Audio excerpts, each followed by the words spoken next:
So we are starting. Chers amis, chers collègues, bonsoir. Merci à vous tous d'être là, d'être venus. Je suis ravie de vous voir à la 10e réunion du séminaire de l'Institut de philosophie indépendant. C'est notre dernière rencontre avant septembre.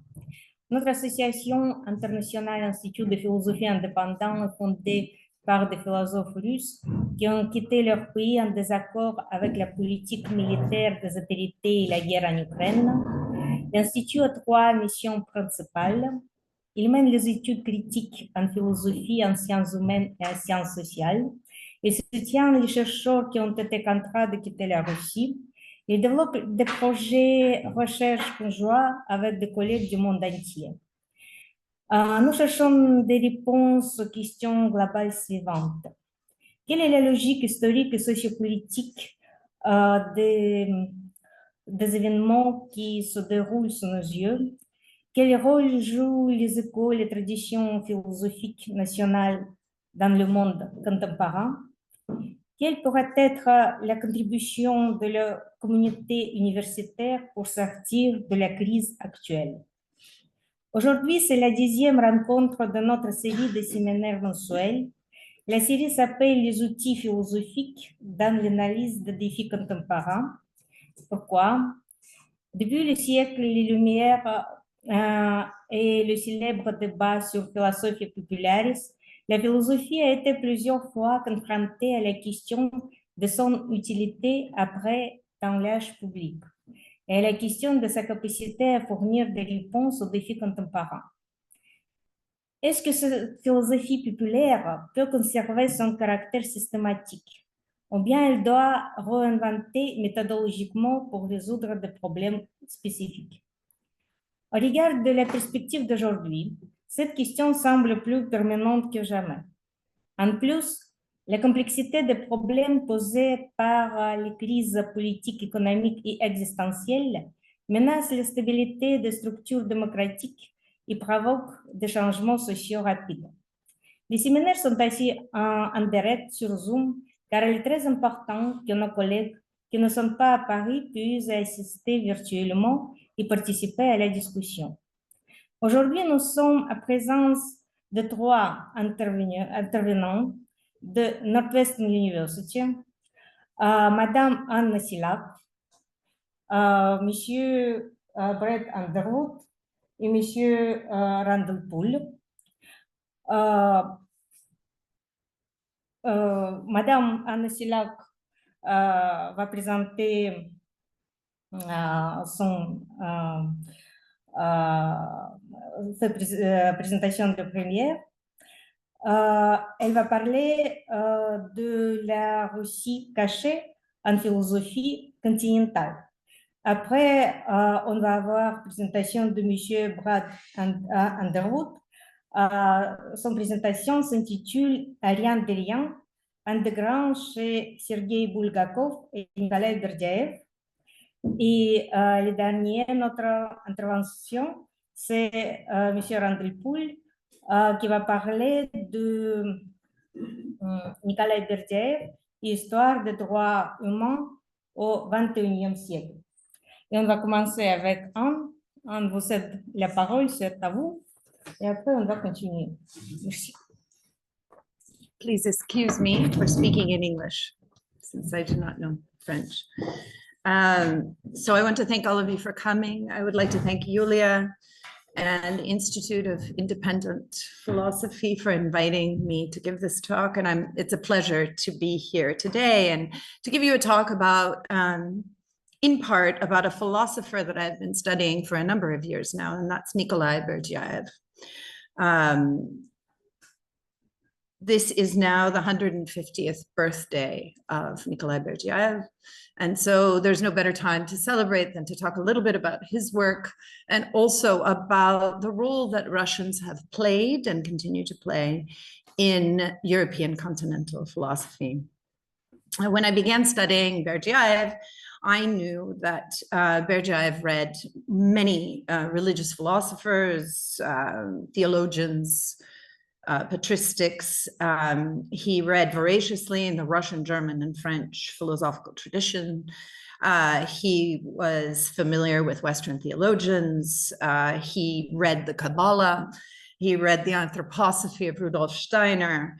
So I felt really when I was working that I could not intelligently write about his philosophy without reading the things that he had read. But that he was reading so voraciously wasn't that surprising to me, because I knew that his generation read a lot, both in European and in the Russian tradition. But what did surprise me as I worked through his material is to what degree Berdiaev was read in Europe, as well as around the world, in Japan, in India, etc. I kept seeing his name.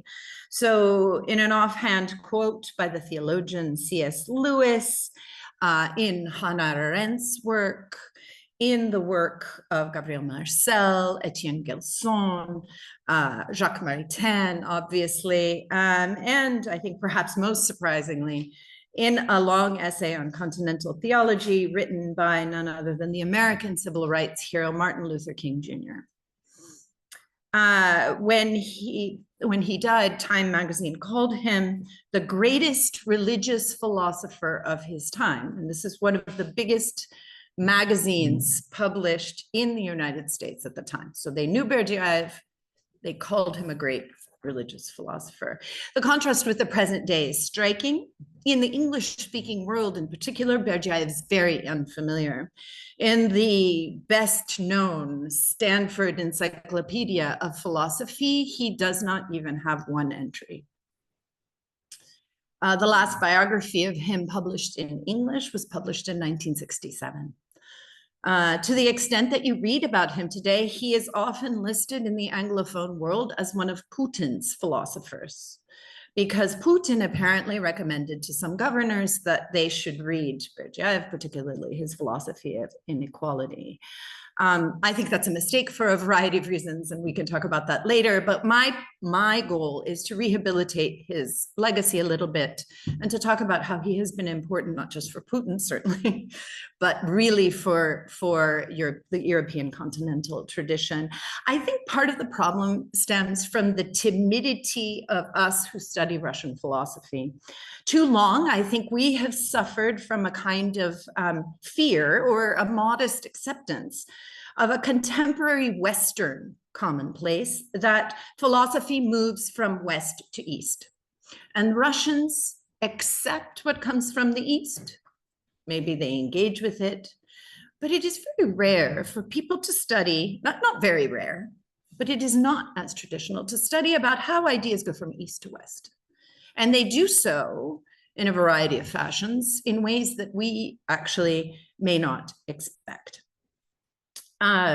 With the partial exception, of course, of Dostoevsky and Tolstoy, whom everyone knows, the Russian religious philosophers in particular are not so well known. So I think there's no better time than his birthday, Berdiaev's birthday, to recover Russia's influence in the world of European and even global intellectual culture. It turns out that culture does flow from East to West, from Russia to Europe. For Berdiaev and the Russian religious Renaissance, this was literally true because they physically journeyed after 1917 from Russia to Europe, and they brought with them their ideas that they had already formed while in Russia, and they carried their tradition of Russian philosophy into Europe, and they would share this philosophy with Europeans for decades after. I also think that this is the time to do this because of our era of renewed extremism and the divide that is growing between Russia and Europe. So many Russians right now have boxed themselves into a completely anti-Western stance, a radical anti-Westernism. And unfortunately, I think a lot of Europeans are happy to kind of keep them there. I think my point of my paper, I'm not apologizing for Russian messianism. I'm not declaring that, Russia has a role to play in Europe, but I'd like to suggest that there are ways in which what Gary Saul-Morson and also Randall Poole have elaborated as what they call a Russian counter tradition, a counter tradition to Putinism and to messianism and to nationalism. This tradition is Russian, but it is not anti-Western. It is Russian, but it is unflinchingly critical of Russian politics and society when necessary.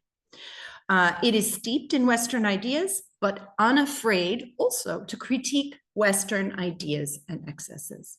So it is a mistake to declare Russian philosophers Putin's blanket and to exclude them from consideration on these grounds. So now let's consider the Russian contribution to European continental philosophy. When we speak about the term continental, obviously it's a little bit complicated. I'm sure you're familiar. In the Anglo-American world, it's a continental analytical divide, maybe also in France, right? Continental philosophers, analytical philosophers. Crudely, this is geographical, right? In Anglo-American versus German and French. In North America and in England, of course, analytical philosophers are somewhat contemptuous of continental philosophers. So my favorite description of the difference by Brian Leiter is analytic philosophy is careful, rigorous, and clear. Continental philosophy is not. There are other ways to describe continental philosophy. It's more attuned to history, to the context of ideas. They talk with each other in greater dialogue. Analytic philosophy tends to take a more ahistorical approach. But I want to quote Isaiah Berlin on the chasm between analytic and continental philosophy for a very particular reason. He captures something about continental philosophy that points us toward the Russian influence. And let's just listen to him for a little bit, because it's actually also sort of humorous. There was a great chasm between, on the one hand, the dry world of Anglo-American empiricism, and on the other hand, the darker and more personally anguished world of French and German religious or aesthetic or political metaphysics. And the chasm was unbridgeable. Neither side recognized merit in the other, and no interpreters appeared to explain the disparate activities to the other camp. To the lucid prose writers of the English-speaking world, the logic of Karl Jaspers appeared at best as a deep, impenetrably dark, and romantic meditations whose claim to be a treatise on logic bore no relationship to anything they might understand by this term. Doubtless, to continental thinkers, struggling like so many Lao koans with cosmic issues on which they must suppose salvation in some sense to depend, the logical writings of positivists such as Professor Ryle of Oxford would have appeared thin, arid, and almost pointless. Now, with this Berlin quote, I redeem the title of my talk. I submit that if continental philosophy struggles with cosmic issues upon which salvation depends, it partly does so because of the Russian influence within it. And I'm going to turn now to three illustrative examples of the hidden Russia in continental philosophy, revealing how Russian thought subtly influenced various directions in European thought. I will first begin with Berdiaev. Not just because this is his year, but also because his influence on Western philosophy is now really no longer in doubt. Berdiaev's distinctly Russian personalist and existentialist philosophy clearly shaped French personalism and existentialism, and the book, the publication by Bernard Chandier, by Bernard Dubert, and I'm also publishing a book in English of the correspondence between Berdiaev and Maritain, I think just makes this absolutely clear. I think that even when they disagreed with him, French thinkers acknowledged his ideas as a challenge that revealed the limits of European rationalism and scientism. Now, Berdiaev was born in Ukraine in 1874, and I think it's interesting that he was born in that iconoclastic and vibrant Ukrainian culture of the early 20th century. Few of you may know that his brother was actually a Ukrainophile and wrote hundreds of poems in Ukrainian, and actually worked for Ukrainian nationalism. There's a whole separate question, I think, about Kiev as a center for Russian religious philosophy. So many, Florovsky, Bulgakov, came out of that center. So I think that's a very interesting perspective. He joined the Kievan Marxist movement. He fell out with Marxism. He was labeled as a, quote, dangerous individualist for pointing out Marxism's tendency towards tyranny. He eventually returned to the Orthodox faith, but only after experimenting with Nietzschean occult and sectarian movements. So his was an orthodoxy that he came to through a journey through so many other movements. Berdiaev's was undoubtedly a particular Christian anthropology, a religious comprehension of the anthropos as the divine person. This was rooted in a Russian tradition of personalism that drew on a variety of sources, both Western and Russian. So Immanuel Kant, Vladimir Solovyov, Rudolf Steiner, Jacob Böhme, and the Eastern patristic tradition. For Berdiaev, central to this personalism was the person as the image and likeness of God. And in his words, let's listen to him describe the person. The absolute condition of the realization of the moral good is the recognition of the unconditional value and right to self-determination of the human person, together with the recognition of the value of all people. Right? So the human person, the freedom of the human person, the rights of the human person were central to Berdiaev. His commitment to the freedom and dignity of the person was not abstract. It led him to resist authoritarianism wherever he found it. He incurred a charge of blasphemy for criticizing the Russian church and government for arresting Russian monks for heresy. He denounced Marxism during an interrogation with Felix Dzerzhinsky. He wrote against communism, fascism, and anti-Semitism, and none other than Alexander Solzhenitsyn later praised Berdiaev as, quote, a brilliant defender of human freedom against ideology.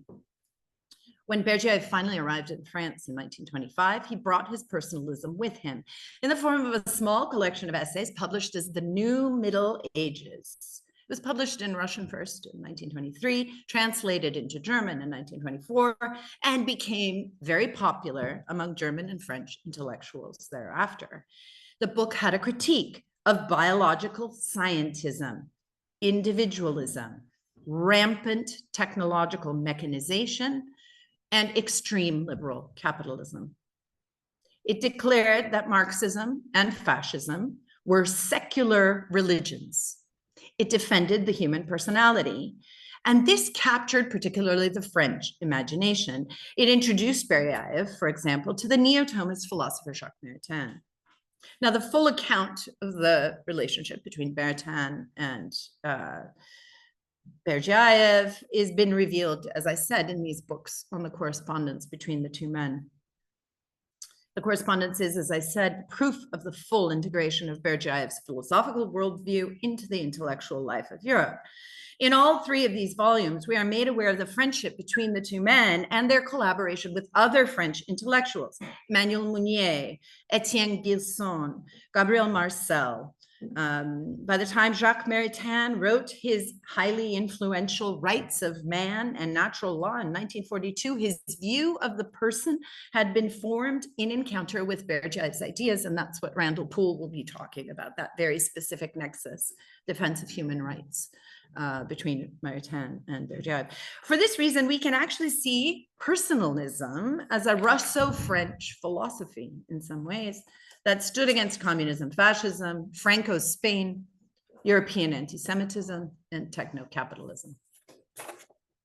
Now, influence is sometimes revealed in disagreement. Maritain remained a Thomist to the end of his life.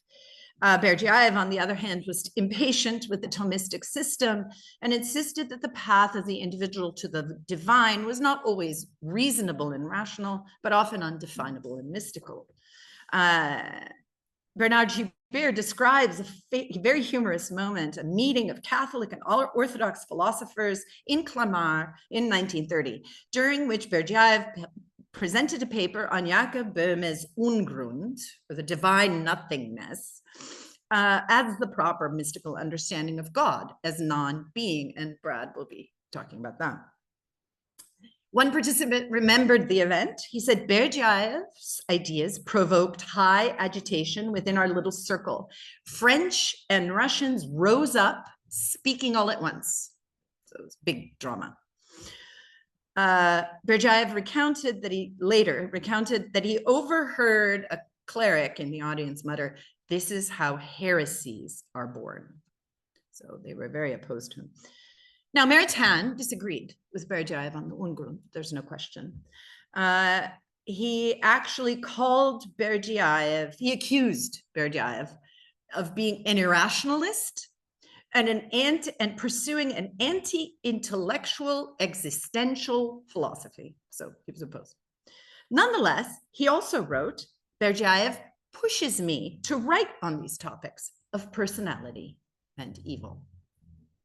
By introducing the concept of divine nothingness, by highlighting the irrational limits of reason, Berdiaev shaped the European philosophical conversation. In the end, Maritain openly praised the Russians for, and I quote, bringing a theandric view of human beings to France, and which was so central to the full understanding of the person.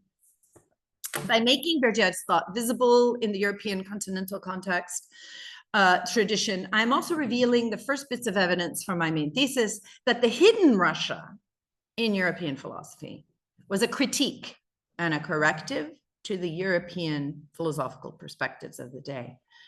Now, for Berdiaev, there's much more to explore, I think. And this paper is, in a sense, not a complete statement, but rather an incitement for us to pursue these questions further, because Berdiaev had connections with Martin Buber, with Martin Heidegger, with Albert Camus, with Jean-Paul Sartre. These people read him. So exploring that connection, I think, would be very interesting for the future. But I want to just bring up quickly two other philosophers that I think make the same point, and their way in which they absorbed Russian philosophy, and that's Max Weber and Leo Strauss. Now, most of you are probably familiar with the work of Max Weber. He was born in 1864 in Prussia. He was raised by a Calvinist mother and a sort of authoritarian father. He was initially a very successful student and a professor of political economy in the 1890s, but eventually, partly because of his home and family environment, he had a mental health crisis that lasted until 1903. And it was during this mental health crisis that he first encountered the work of Leo Tolstoy. And he read him quite thoroughly and mentioned Tolstoy many times. And I'll have some quotes for you where he speaks of Tolstoy. In 1904 was the first edition of his most famous work, The Protestant Ethic and the Spirit of Capitalism, in which he argued about how Calvinism and its anxiety over salvation led to a kind of worldly asceticism in which economic vocation was pursued as a proof of salvation.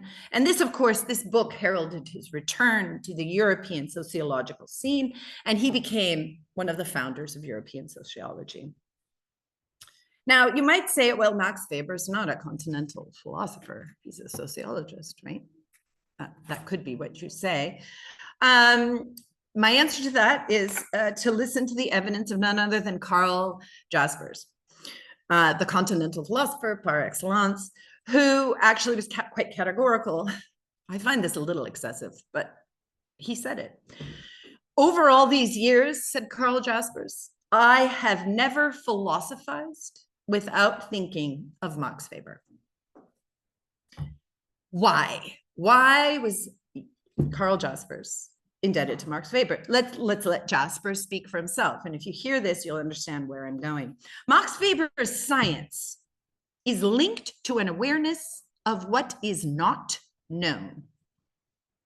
If science was once considered the way to true being, to true art, to true nature, to true God, and to true happiness, no one believes that any longer.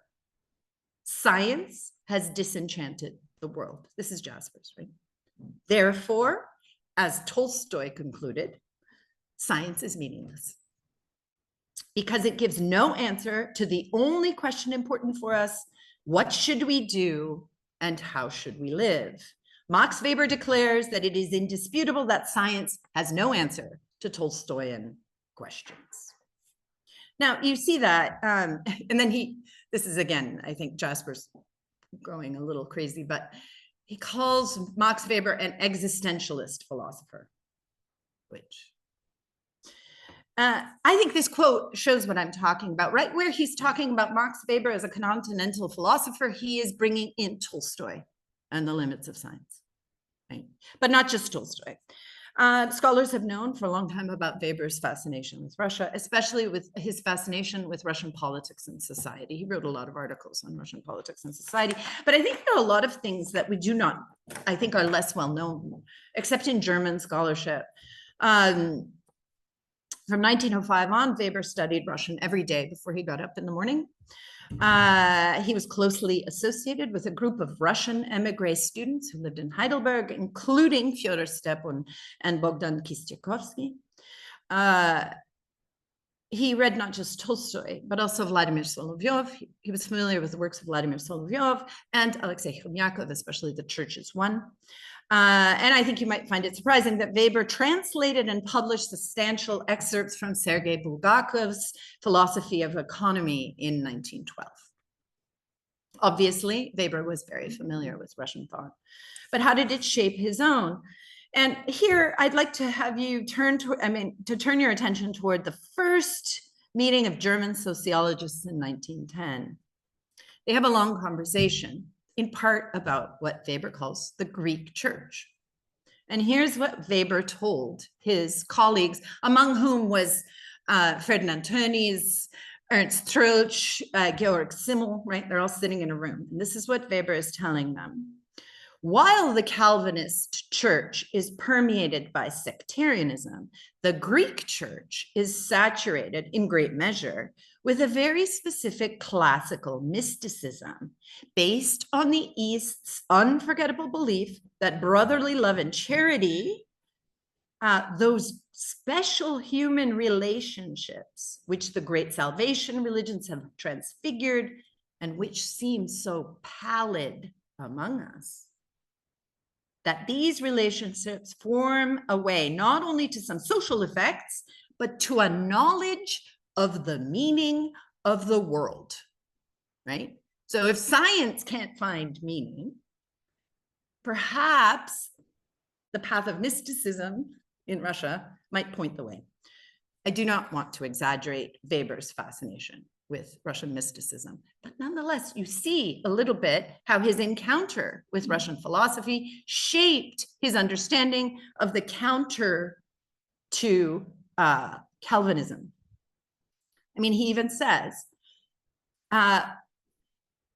this acosmic quality characteristic of all Russian religiosity is, has a kind of natural right, which is stamped upon the Russian sects.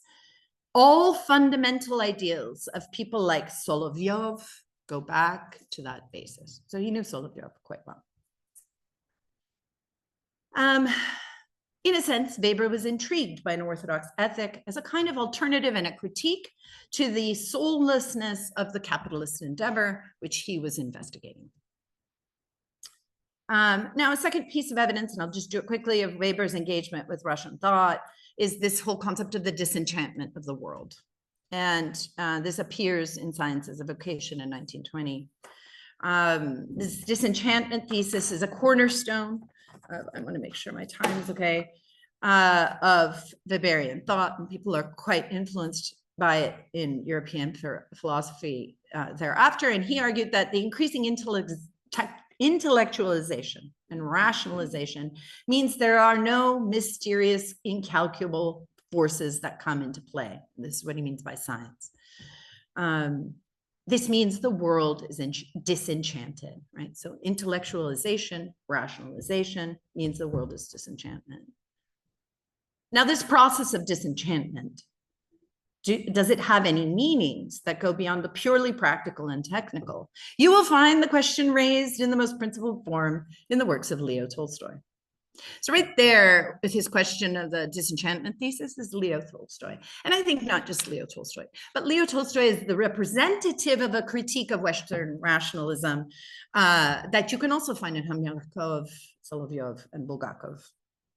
There is a German historian, intellectual historian, who actually argues that the term rationalism found in Weber was borrowed from Weber's reading of the Slavophiles. Okay, final example. I promise I'll end at this point, but I've been fascinated by this. I don't know a lot about it, but I'm very intrigued by this connection.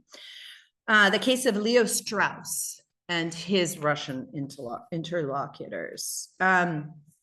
Leo Strauss is often known in the Anglo-American world in two ways. He's the progenitor of a whole new way of conceiving philosophy, right?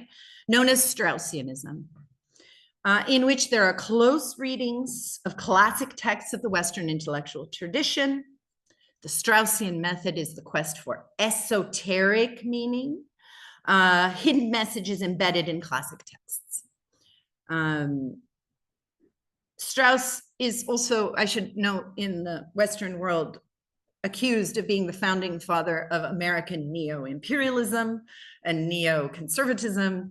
And so he's quite an infamous figure in the US outside of the cult of Straussianism, which apparently permeates the American Academy. Now, born in Germany in 1899, Strauss was raised in an Orthodox Jewish family. He studied philosophy in the University of Marburg and was steeped in a kind of neo-Kantian tradition. Later, Strauss met and corresponded with a kind of who's who of continental philosophers, Martin Heidegger, Edmund Husserl, and he moved to Paris, where he met, befriended, and attended the lectures of the Hegel philosopher Alexander Kojève, and they had a correspondence later. He left Europe for the United States in 1938 and stayed there until he died in 1973. And it's in the US that he gained most of his fame. I want to just consider one narrow aspect of Strauss's thought. His speech is on the question of the theme, Jerusalem and Athens. It's a theme dating to Tertullian's reference to the conflict between philosophy and faith. The question, Tertullian's question, what has Athens to do with Jerusalem? Now, Strauss's thought was always animated by what he called the theologico-political problem. But that metaphor, Athens and Jerusalem, comes very late in Strauss's philosophy. Well after the Russian philosopher Lev Shestov wrote the book Athens and Jerusalem and published it, finished the book in 1938. The essays were published between 1938 and 1951. Shestov was also born in Kiev. He was also raised in a Jewish family. Like so many other philosophers of the Russian religious Renaissance, he ended up in Paris as an emigre and brought with him a kind of radical existentialist religious philosophy. More than Berdiaev, he became a part of the mostly German continental philosophical world. He was a friend of Edmund Husserl. He met Martin Heidegger and spoke with him, corresponded regularly with Martin Buber, and was a friend of Jacques Maritain and Etienne Gilson. Now, I have found no direct connection between Strauss and Shestov, but I believe that Leo Strauss wrote Jerusalem and Athens in response to Shestov's Athens and Jerusalem. And I can't talk about the books as a whole. But for both men, what has Athens to do with Jerusalem is a central question of modernity. And for both philosophers, the starting point for any reflection has to be, and this is an interesting point in both of their books or their themes, they start in the Garden of Eden with the tree of the knowledge of good and evil. For Shestov,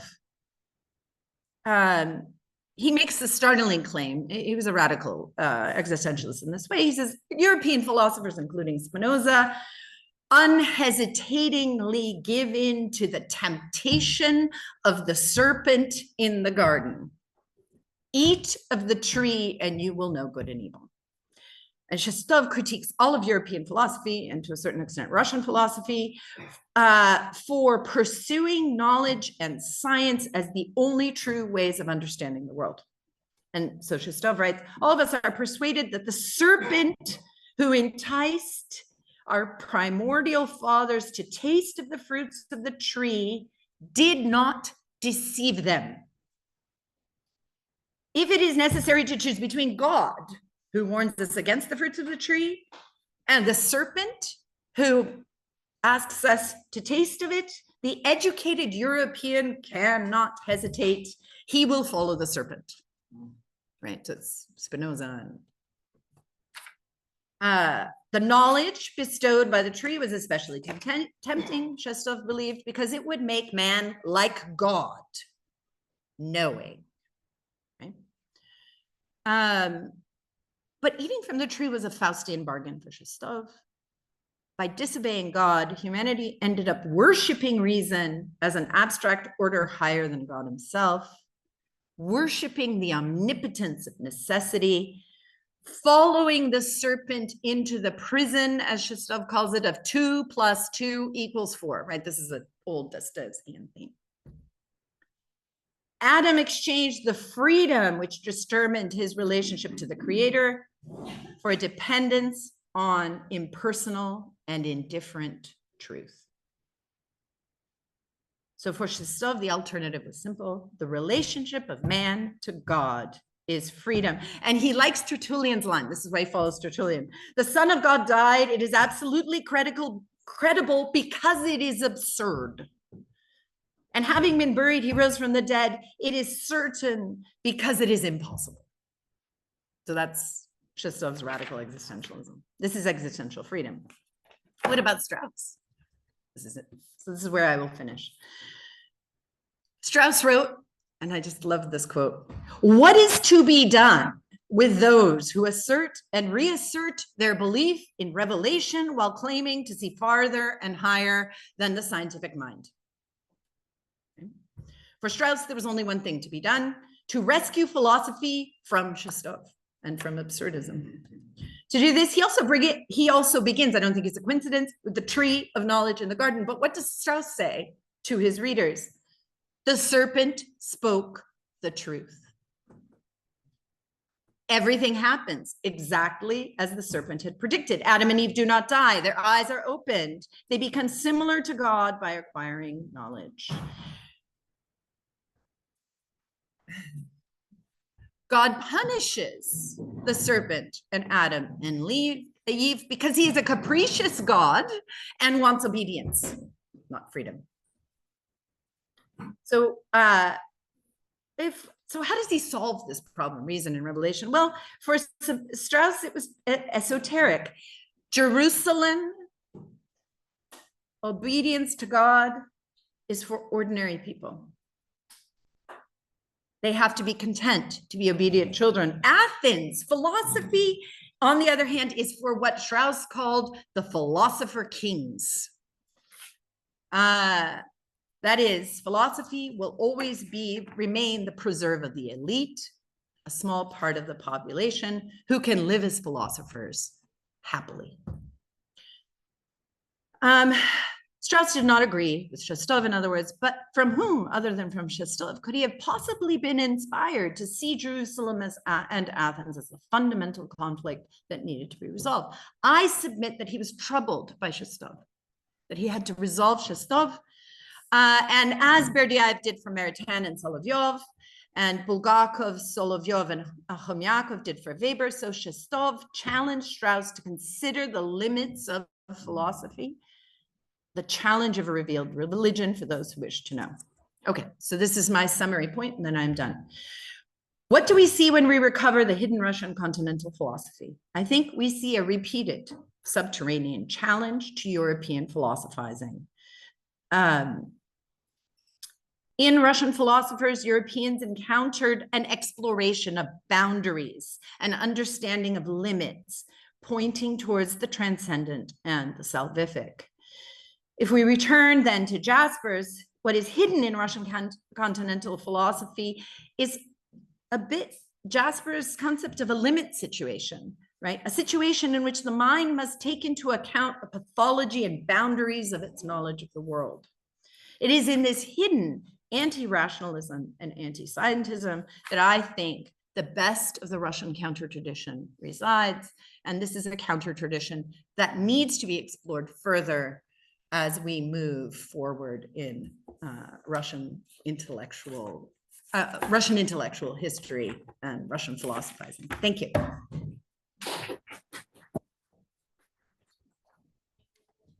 And I think that the question is, yes, all the speakers